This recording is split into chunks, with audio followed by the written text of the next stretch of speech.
নমস্কার, আমি তুলিকা।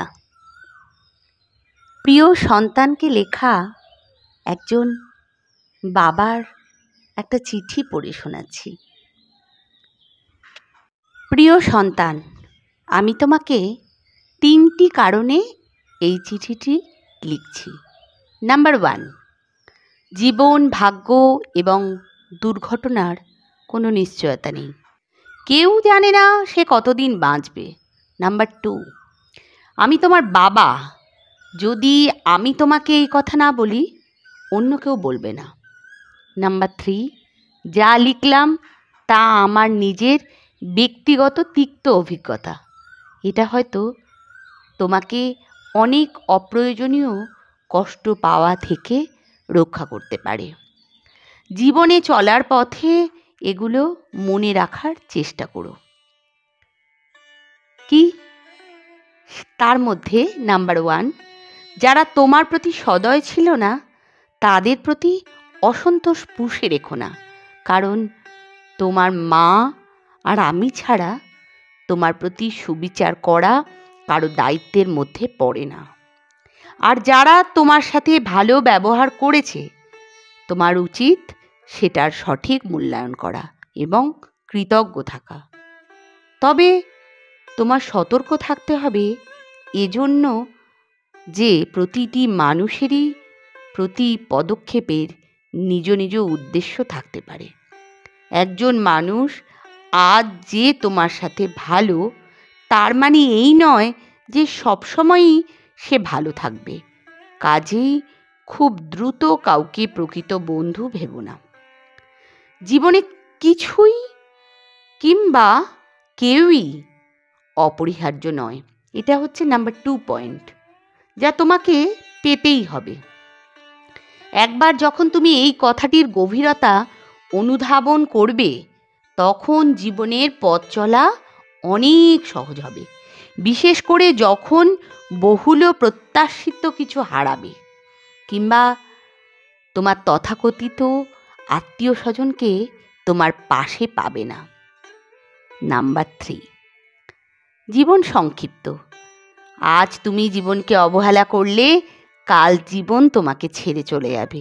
কাজেই জীবনকে তুমি যত তাড়াতাড়ি মূল্যায়ন করতে শিখবে, ততই বেশি উপভোগ করতে পারবে।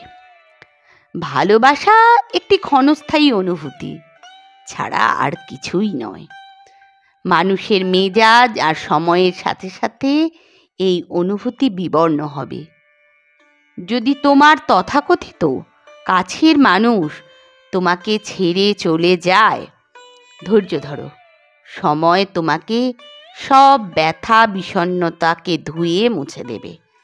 কখনো প্রেম ভালোবাসার মিষ্টতা এবং সৌন্দর্যকে নিয়ে বাড়াবাড়ি করবে না। আবার ভালোবাসা হারিয়ে বিষণ্ণতায়ও অতিরঞ্জিত হবে না। অনেক সফল লোক আছেন যাদের হয়তো উচ্চশিক্ষা ছিল না। এর অর্থ এই নয় যে তুমিও কঠোর পরিশ্রম বা শিক্ষালাভ ছাড়াই সফল হতে পারবে। তুমি যতটুকুই জ্ঞানই অর্জন করো না কেন, তাই হলো তোমার জীবনের অস্ত্র। কেউ ছেঁড়া কাঁথা থেকে লাখ টাকার অধিকারী হতেই পারে, তবে এজন্য তাকে অবশ্যই পরিশ্রম করতে হবে। আমি আশা করি না যে আমার বার্ধক্যে তুমি আমাকে আর্থিক সহায়তা দেবে। আবার আমিও তোমার সারা জীবন ধরে তোমাকে অর্থ সহায়তা দিয়ে যাব না। যখনই তুমি প্রাপ্তবয়স্ক হবে, তখনই বাবা হিসেবে আমার অর্থ সহায়তা দেবার দিন শেষ। তারপর তোমাকেই সিদ্ধান্ত নিতে হবে, তুমি কি পাবলিক পরিবহনে যাতায়াত করবে নাকি নিজস্ব লিমুজিন হাঁকাবে, গরিব থাকবে নাকি ধনী হবে। তুমি তোমার কথার মর্যাদা রাখবে, কিন্তু অন্যদের কাছে তা আশা করো না। মানুষের সাথে ভালো আচরণ করবে, কিন্তু অন্যরাও তোমার সাথে ভালো থাকবে তা প্রত্যাশা করবে না। যদি তুমি এটা না বুঝতে পারো, তবে শুধুই অপ্রয়োজনীয় যন্ত্রণা পাবে।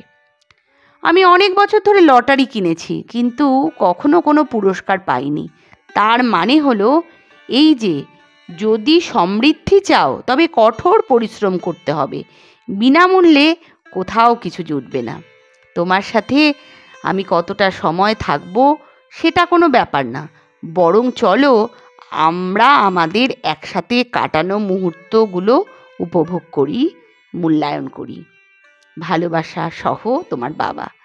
এই বাবাটি হলেন একজন চাইল্ড সাইকোলজিস্ট এবং হংকংয়ের প্রখ্যাত টিভি সম্প্রচারকারী। তার কথাগুলো বয়োজ্যেষ্ঠ, বয়োকনিষ্ঠ, বৃদ্ধ, তরুণ, শিশু আমাদের সবার জন্যই প্রযোজ্য। কেমন লাগলো তোমাদের? কমেন্ট করে জানাবে। আমার তো ভীষণ ভালো লাগলো, তাই তোমাদের সাথে শেয়ার করলাম। প্রত্যেকটা কথা যেন এক একটা বাণীর মতো। অবশ্য চাইল্ডের সাইকোলজি যে বুঝে নিতে পারে, সে আর বাকি জিনিসগুলো খুব সহজেই বুঝতে পারে। তোমরা ভালো থেকো, কমেন্ট করো, চ্যানেলটা সাবস্ক্রাইব করবে আশা করি। ভালো থেকো সকলে। সবার শুভকামনা নিয়ে আমাদের জীবনের পথ চলা এগিয়ে যাবে।